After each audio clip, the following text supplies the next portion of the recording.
ಕಾರ್ಯಕರ್ತರುಗಳನ್ನು target ಮಾಡಲಾಗ್ತದೆ, ಅವರ ವಿರುದ್ಧ ಕ್ರಮ ತೆಗೆದುಕೊಂಡು ಕೂಡ ಮುಖ್ಯಮಂತ್ರಿಗಳು ಯಾವುದೇ ರೀತಿಯಾದಂಥ ಒಂದು ಬೆಂಬಲಕ್ಕೆ ನಿಲ್ತಾ ಇಲ್ಲ, ಅಸಹಕತೆ ತೋರ್ತಿದ್ದಾರೆ ಅನ್ನೋ ಮುಖ್ಯಮಂತ್ರಿ ಭಾಳ ಜವಾಬ್ದಾರಿ ಸ್ಥಾನದಲ್ಲಿರ್ತಾರೆ. ಪಕ್ಷದ ಚಟುವಟಿಕೆಗಳಲ್ಲಿ ಇದನ್ನೇ ಹೇಳಿದರು.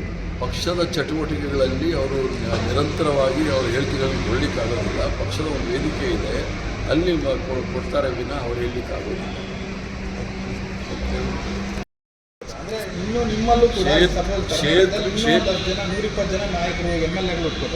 ಕ್ಷೇತ್ರ ಪುನರ್ ವಿಂಗಡಣೆ ಆಗಬೇಕಂದ್ರೆ ಯಾವ ಆಧಾರದ ಮೇಲೆ ಮಾಡ್ತೀರಾ? 2011ರಲ್ಲಿ ಮಾಡ್ತೀರಾ, ಅಥವಾ 1931 ಇಸ್ವಿನಲ್ಲಿ ಮಾಡ್ತೀರಾ, ಅಥವಾ 1971 ಇಸ್ವಿನಲ್ಲ? ಇವರೇ ಆಶ್ವಾಸನೆ ಕೊಟ್ಟಿದ್ದು ಪಾರ್ಲಿಮೆಂಟಲ್ಲಿ, ನಾವು ಮೀಸಲಾತಿ ತರ್ತೀವಿ 24ರಲ್ಲಿ ಅಂತ. ಅದು ಅಟಲ್ ಬಿಹಾರಿ ವಾಜಪೇಯಿ ಅವರು ಅದು ತಿದ್ದುಪಡಿ ಆದ ನಂತರ 26ರಲ್ಲಿ ಇವರು ಸೆನ್ಸಸ್ ಮಾಡಿ ಮಾಡಬೇಕಾಗುತ್ತೆ. ಸೆನ್ಸಸ್ 27ಕ್ಕೆ ಮಾಡ್ತೀವಿ ಅಂದರೆ ಅಲ್ಲಿ ಅವ್ರಿಗೆ ಕಾಯಿಲೆ ಅರ್ಜೆಂಟ್ ಏನಿದೆ?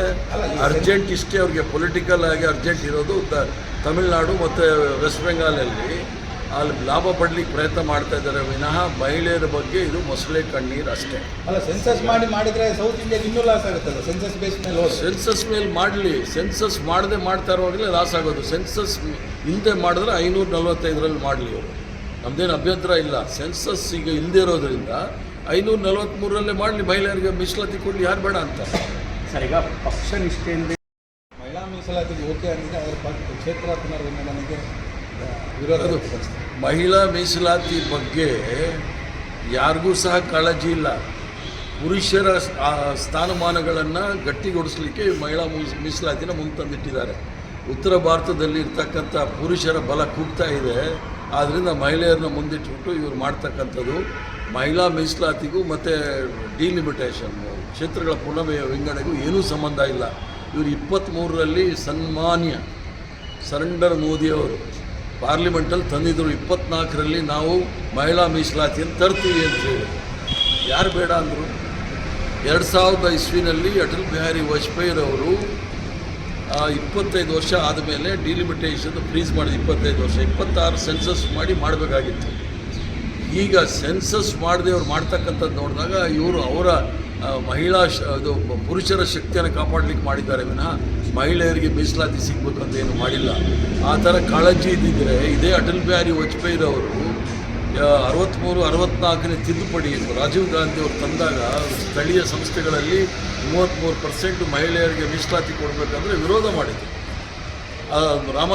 ದಿವಂಗತ ರಾಮ ಜೋಯಿಸ್ರವರು ಸಹ ಮೀಸಲಾತಿ ವಿರುದ್ಧ ಸುಪ್ರೀಂ ಕೋರ್ಟ್ವರೆಗೂ ಸಹ ಬಂದಿದ್ದರು. ಮೀಸಲಾತಿಯನ್ನು ಕಮ್ಮಿ ಕೂಡ ಮಾಡಿದ್ರು.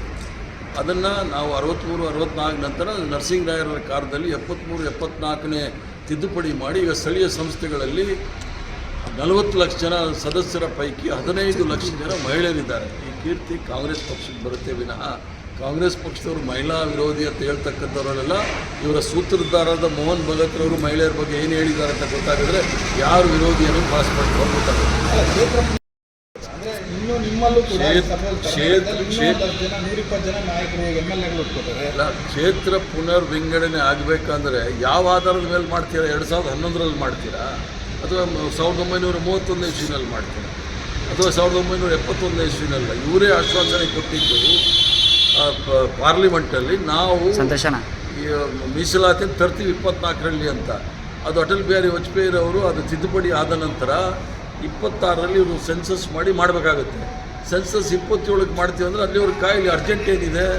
ಅರ್ಜೆಂಟ್ ಇಷ್ಟೇ ಅವ್ರಿಗೆ, ಪೊಲಿಟಿಕಲ್ ಆಗಿ ಅರ್ಜೆಂಟ್ ಇರೋದು ತಮಿಳುನಾಡು ಮತ್ತು ವೆಸ್ಟ್ ಬೆಂಗಾಲಲ್ಲಿ ಅಲ್ಲಿ ಲಾಭ ಪಡಲಿಕ್ಕೆ ಪ್ರಯತ್ನ ಮಾಡ್ತಾ ಇದ್ದಾರೆ ವಿನಃ ಮಹಿಳೆಯರ ಬಗ್ಗೆ ಇದು ಮೊಸಳೆ ಕಣ್ಣೀರು ಅಷ್ಟೇ. ಅಲ್ಲ, ಸೆನ್ಸಸ್ ಮಾಡಿದರೆ ಸೌತ್ ಇಂಡಿಯಾಗೆ ಇನ್ನೂ ಲಾಸ್ ಆಗುತ್ತಲ್ಲ. ಸೆನ್ಸಸ್ ಬೇಸ್ ಮೇಲೆ ಸೆನ್ಸಸ್ ಮೇಲೆ ಮಾಡಲಿ, ಸೆನ್ಸಸ್ ಮಾಡದೆ ಮಾಡ್ತಾ ಇರುವಾಗಲೇ ಲಾಸ್ ಆಗೋದು. ಸೆನ್ಸಸ್ ಹಿಂದೆ ಮಾಡಿದ್ರೆ 545ರಲ್ಲಿ ಮಾಡಲಿ ಅವರು, ನಮ್ಮದೇನು ಅಭ್ಯಂತರ ಇಲ್ಲ. ಸೆನ್ಸಸ್ ಈಗ ಇಲ್ಲದೆ ಇರೋದ್ರಿಂದ 543ರಲ್ಲೇ ಮಾಡಲಿ, ಮಹಿಳೆಯರಿಗೆ ಮೀಸಲಾತಿ ಕೊಡಲಿ, ಯಾರು ಬೇಡ ಅಂತ.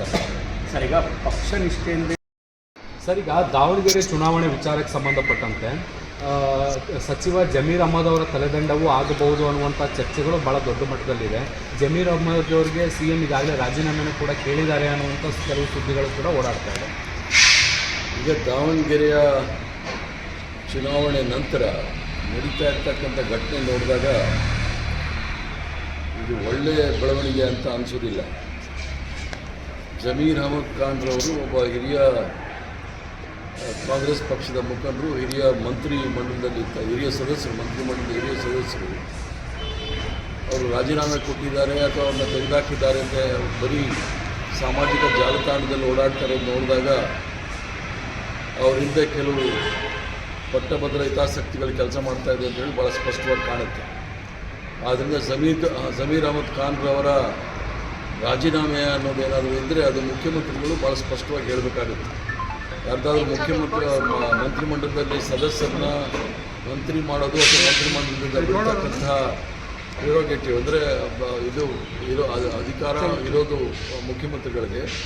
ಮುಖ್ಯಮಂತ್ರಿಗಳು ಆ ವಿಚಾರದಲ್ಲಿ ಭಾಳ ಸ್ಪಷ್ಟವಾಗಿ ಹೇಳಬೇಕಾಗುತ್ತೆ ಯಾವ ಸ್ಥಿತಿನಲ್ಲಿದೆ ಅಂತೇಳಿ. ಸಾಮಾಜಿಕ ತಾಣದಲ್ಲಿ ಅದು ಭಾಳ